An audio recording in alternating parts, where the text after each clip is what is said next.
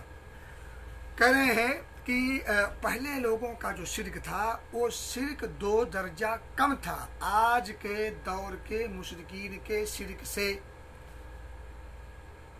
یعنی آج کے دور کے مشرکین 2 قدم آگے ہیں اس دور کے مشرکین سے، یعنی مشرکین عرب سے یہ لوگ 2 قدم آگے ہیں۔ پہلا قدم کہہ رہے پہلے دور کے مشرک صرف راحت و آرام کی حالت میں، جب خوشحالی ہوتی تھی، آرام ہوتا تھا، امن ہوتا تھا، سکون ہوتا تھا، شانتی ہوتی تھی، تو امن و سکون اور شانتی اور حالت راحت و آرام کی حالت میں ملائکہ، اولیاء یا بتوں کو پکارتے اور انہیں اللہ کا شریک ٹھہراتے تھے۔ لیکن جب سختی پڑتی، سختی کے وقت میں، دقت و مشقت اور مصیبت کے وقت میں، جب وہ پھنس جاتے کسی مشکل میں، تو ایسے وقت میں سب کو چھوڑ کر، جتنے معبودان باطلا تھے سب کو چھوڑ کر صرف اور صرف اللہ واحد کو پکارا کرتے تھے۔ نقطہ ذرا غور کیجیے گا، صرف راحت و آرام کے ایام میں یہ اولیاء، صالحین، ملائکہ اور بتوں کو پکارتے، ان سے لو لگاتے، لیکن جیسے ہی کسی مشکل اور مصیبت میں پڑتے اور پھنستے، فوراً ان تمام سے اپنا رشتہ کاٹ کے اس اللہ واحد سے اپنا رشتہ جوڑ لیتے اور نہایت ہی مخلصانہ دعا کرتے۔ قرآن میں اس کی وضاحت کی ہے، اب ذرا سنیں۔ قرآن میں اللہ فرماتا وَإِذَا مَسَّكُمُ الضُّرُّ فِي الْبَحْرِ، ذرا غور کیجیے گا. اب یہ جو ہے آیت کا ٹکڑا، یہ آیت جو ہے سورہ بنی اسرائیل کی ہے، یعنی 15واں پارہ سورہ اسراء.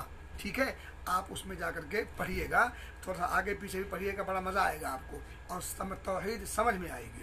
اللہ فرماتا وَإِذَا مَسَّكُمُ الضُّرُّ فِي الْبَحْرِ، جب سمندر میں تم آفت میں گرفتار ہوتے ہو، یعنی جب سمندر کے موجوں میں جب تم گھر جاتے ہو اور تمہیں اپنی موت نظر آنے لگتی ہے، تو ضَلَّ مَن تَدْعُونَ إِلَّا إِيَّاهُ، تو اللہ کے سوا جن جن کو تم پکارا کرتے تھے سب کو بھول جاتے ہو. اللہ یاد دلا رہا ہے کہ تم جس طرح سے مصائب و مشکلات میں مجھے یاد کرتے ہو، اپنے ان معبودان باطلا کو بھول جاتے ہو، چھوڑ دیتے ہو، تو دیگر مواقع پر عام حالات میں تم ان کو چھوڑ کر اللہ سے لو کیوں نہیں لگاتے. یہاں ایک درس ہے. کہہ رہے ہیں کہ اللہ نے کیا فرمایا کہ جب تم سمندر کی گرفت میں آتے ہو تو تم اللہ کے سوا جن جن کو تم پکارا کرتے تھے ان سب کو بھول جاتے ہو. پھر فلما نجاکم الی البر اعرضتم، پھر جب تم کو خشکی میں بچا لاتا ہے، یعنی جب اللہ تعالیٰ تمہیں سمندر کے آفت سے بچا کر کے خشکی پہ لا ڈالتا ہے، تو تم پھر اللہ سے اللہ سے پھر بیٹھتے ہو، یعنی پھر منہ کر جاتے ہو، منہ پھیر لیتے ہو. فلما نجاکم الی البر اعرضتم، تو پھر تم جو ہے منہ پھیر لیتے ہو، یعنی جب سمندر سے نکل جاتے تو پھر منہ پھیر لیتے. وقال الانسان کفورا، اور آدمی تو بڑا ناشکرا ہے. اب دیکھیں یہاں مشرکین مکہ کی تصویر کشی کی گئی ہے کہ مشرکین عرب جب خوشحال ہوتے تھے، اچھی حالت میں ہوتے تھے، آرام اور راحت میں ہوتے تھے، امن و چین اور شانتی اور سکون سے ہوتے تھے، تب وہ اللہ کو چھوڑ کر دیگر کی پوجا اور پرستش کیا کرتے تھے، ان کو پکارا کرتے تھے، ان سے اللہ لگاتے. لیکن جب مصیبت میں گھرتے تھے وہ تو فوری طور پر ایک مخلصانہ طور پر اللہ رب العزت کی طرف دوڑ پڑتے تھے. اسی چیز کا اللہ نے اشارہ کیا کہ جب تم سمندر کے سفر میں ہوتے ہو، جب موجیں تمہیں گھیر لیتی ہیں اور موجوں کے تھپیڑوں میں تمہیں اپنی جب موت نظر آنے لگتی ہے، ہلاکت بالکل قریب ہو جاتی ہے، تو تم اپنے سارے معبودوں کو بھول کر کے ایک اللہ کی طرف لوٹ آتے ہو. لیکن جب کشتی کے بعد جب تم سمندر کے باہر آتے ہو تو پھر تم جو ہے منہ پھیر لیتے ہو. تم کتنے بڑے ناشکرے ہو. میرے بھائیو اور دوستو، آگے دیکھیں اللہ رب العزت نے سورہ انعام 40 نمبر اور 41 نمبر کی آیت میں کیا فرمایا ہے. قل ارأیتم ان اتاکم عذاب اللہ او اتتکم الساعۃ اغیر اللہ تدعون ان کنتم صادقین، کہ اے نبی پاک صلی اللہ علیہ وسلم آپ ان کافروں سے کہو کہ بھلا بتاؤ تو صحیح، اگر تم پر اللہ کا عذاب آ جائے، ان اتتکم الساعہ، کہ اگر تم پر اللہ ان اتاکم عذاب اللہ، اگر تم پر اللہ کا عذاب آ جائے، او اتتکم الساعہ، اور یا تم پر قیامت آ کھڑی ہو، یعنی قیامت آ جائے، اغیر اللہ تدعون ان کنتم صادقین، تو کیا اس وقت اللہ کے سوا کسی اور کو پکارو گے اگر تم واقعی سچے ہو؟ یعنی اگر تم واقعی غیر اللہ کے پکارنے میں سچے ہو تو کیا عذاب کے وقت یا قیامت کے قائم ہو جانے کے وقت تم اللہ کو چھوڑ کر کسی اور کو پکارو گے؟ بلکہ اب اللہ نے آگے خود جواب دیا، بل ایاہ تدعون، بلکہ خاص اللہ ہی کو پکارو گے، یعنی اللہ رب العزت ہی کو پکارو گے. یعنی جن کو تم یہاں پکارتے ہو ان تمام کو بھول جاؤ گے، ان تمام کو چھوڑ کر کے صرف اللہ کو پکارو گے. اور پھر اگر وہ چاہے گا تو اس مصیبت کو جس کے لیے تم پکارتے ہو دور کر دے گا. یعنی اللہ چاہے گا تو اس مصیبت کو دور کر دے گا، اور جن کو تم نے اس کا شریک بنایا تھا ان سب کو بھول جاؤ گے، تو پھر تم ان سب کو بھول جاؤ گے. اب دیکھیں یہاں کس چیز کا اشارہ ہوا کہ یہ لوگ مصیبت میں جب پھنستے ہیں تو پھر یہ اللہ ہی کو یاد کرتے ہیں. یہ مشرکین عرب کی بات ہو رہی ہے. آگے دیکھیں یہ جو میں نے سورہ انعام کی آیت نمبر 40 اور 41 بیان کی ہے، اب میں پڑھ رہا ہوں سورہ زمر کی آیت نمبر 8 ہے. اللہ فرماتا وَإِذَا مَسَّ الْإِنسَانَ ضُرٌّ دَعَا رَبَّهُ مُنِيبًا إِلَيْهِ، کہ جب آدمی کو کوئی تکلیف پہنچتی ہے تو اپنے دل سے اپنے مالک کی طرف رجوع کرتا ہے. دل سے منیباً الیہ، دل سے اس کی طرف رجوع کرتا ہے، اس کی طرف لوٹتا ہے. کس کی طرف؟ اللہ کی طرف. وَإِذَا کب؟ جب اسے مصیبت پہنچتی ہے، جب اسے تکلیف پہنچتی ہے. یعنی جب تکلیف پہنچتی ہے تو دل سے اپنے مالک کی طرف رجوع کر کے اس کو پکارتا ہے. ثُمَّ إِذَا خَوَّلَهُ ضُرٌّ دَعَا رَبَّهُ، اپنے رب کو پکارتا ہے. اب یہاں وہ نہیں لگاتا کوئی وسیلہ. جب وہ پھنس جاتا ہے جب اٹک جاتا ہے تو پھر اس کو وسیلہ نہیں یاد آتا. میں غیر مشرکوں کی بات کر رہا ہوں. میں یہ مشرکوں کی بات ہو رہی ہے، مشرکین عرب کی. مشرکین عرب جب تکلیف میں پہنچ جاتے، تکلیف میں پڑتے، تو پھر اللہ رب العزت کو ڈائریکٹ پکارتے. دعا ربہ منیبا الیہ، اس کی طرف دل سے رجوع کرتے ہوئے اس کو پکارتے. اب ان کو وسیلہ سمجھ میں نہیں آتا، اب ان کو وسیلے کی ضرورت نہیں پڑتی. کب؟ جب وہ مصیبت میں گر جاتے، جب وہ تکلیف میں پڑ جاتے. اب دیکھیں میرے دوستو، یہ مشرکین عرب انہوں نے کیا کہا تھا کہ اس دور کے مشرک 2 قدم پیچھے تھے، اس دور کے مشرک 2 قدم آگے ہیں. پہلا قدم وہ سمجھا رہے ہیں، پہلا قدم یہ ہے کہ وہ لوگ یعنی مشرکین عرب، پہلے والے مشرکین جو کلمہ بھی نہیں پڑھتے تھے، بغیر کلمہ والے مشرک، وہ 2 قدم پیچھے تھے.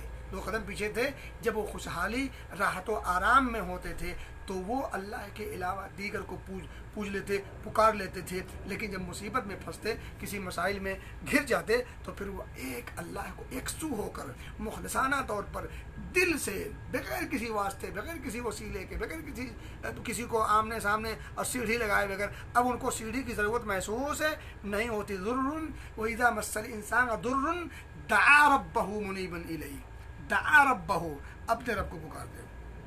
ثم اذا خوله نعمة منه، پھر جب وہ اپنی طرف سے اس کو کوئی نعمت دے دیتا، یعنی اللہ رب العزت اسے کوئی نعمت دے دیتا، تو پھر نسیہ، بھول جاتے.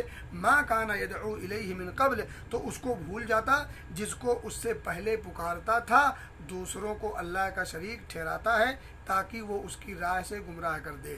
میرے بھائی دوستو، یہاں بھی آپ نے دیکھ لیا کہ مشرکین مکہ، مشرکین عرب جو بتوں کے پجاری تھے، یا صالحین کے پجاری تھے، یا ملائکہ کے پجاری تھے، یا انبیاء اور اولیاء اور صالحین کے پجاری تھے، وہ لوگ آرام کی حالت میں تو ان کو پکارتے تھے، لیکن مصیبت میں جب گھرتے تو پھر ایک اللہ کے علاوہ ان کی سمجھ میں اور کچھ نہیں آتا. اپنے دیگر تمام معبودان باطلہ کو ایسے چھوڑ دیتے جیسے کبھی ان سے ان کا کوئی ربط و ضبط تھا ہی نہیں، کوئی رشتہ، کوئی تعلق نہیں تھا. اور حقیقت یہ ہے کہ مشرکین کا غیر اللہ کے ساتھ جن کو شریک ٹھہراتے ہیں، غیر اللہ کے جن کو وہ شریک ٹھہراتے ہیں، ان کا اور ان سے کوئی تعلق نہ یہاں ہے حقیقت میں، نہ وہاں ہوگا کوئی حقیقت میں. آگے دیکھیں، ایک آیت اور سن لیں، اسی حوالے سے آپ کو سمجھ میں آ جائے گا. کہتے ہیں وَإِذَا غَشِيَهُم مَوْجٌ كَالظُّلَلِ دَعَوُا اللَّهَ مُخْلِصِينَ لَهُ الدِّينَ. اللہ اکبر، کیا توحید ہے! توحید کی لذت سمجھیے، اللہ رب العزت کی قدرت اور اس کی حقیقت سمجھیے، اس کی معرفت ضروری ہے. کہہ رہے ہیں کہ وَإِذَا غَشِيَهُم مَوْجٌ، جب سائبانوں کی طرح ان کو موج ڈھانک لیتی. اب جب سمندری سفر کرتے بحر سمندروں میں تو کبھی کبھی طوفان آ جاتا، موج آ جاتی، تو جب موج انہیں ڈھانپ لیتی، یعنی اب بالکل اتنا بھاری بھرکم موج کہ جہاں اب بچنے کا چانس نہیں دکھتا. وَإِذَا غَشِيَهُم مَوْجٌ كَالظُّلَلِ، کہ جب موج، یعنی موج ان کو سائبان کی طرح سے، سائے کی طرح سے، جیسے بڑے بڑے پہاڑ ہوں، یا اسی طرح سے جو ہے آسمان کے سائے ہوں، سائبان ہوں، یہ بالکل ایسے ہی ان کو ڈھانپ لیتے. موجیں جب ان کو ڈھانپ لیتے سمندر میں تو کیا کرتے؟ دعوا اللہ. اب کوئی پیر نہیں سامنے آئے گا، اب اس وقت کوئی پیر نہیں، کوئی پگاڑا نہیں، کوئی مزار نہیں، کوئی فلاں نہیں، کوئی ٹھکا نہیں، کوئی مرشد نہیں. اب اس وقت دعوا اللہ. یہ مشرکین عرب کی بات ہو رہی ہے. مشرکین عرب جب سمندری سفر کرتے ہوئے موجوں کے تھپیڑوں کی زد میں آ جاتے تو دعوا اللہ مخلصین لہ الدین، تو اللہ رب العزت کو اس وقت دل سے اسی کو پکارتے، دل سے، مخلصین لہ الدین، مخلصین، دل کی اتھاہ گہرائی سے اس کو خاص کرتے ہوئے اس کو پکارتے تھے. اب یہاں کوئی وسیلہ نہیں، کوئی سیڑھی نہیں. یہ مشرکین عرب ہے. بہرحال میں یہاں سے انشاءاللہ یہیں سے گفتگو کا آغاز اگلے درس میں کروں گا. اللہ سے دعا ہے کہ اللہ رب العزت ہمیں توحید کی حقیقت کو سمجھنے کی توفیق دے، اس کی لذت، اس کی حلاوت، اس کی مٹھاس اور چاشنی کو بھی سمجھنے کی توفیق دے۔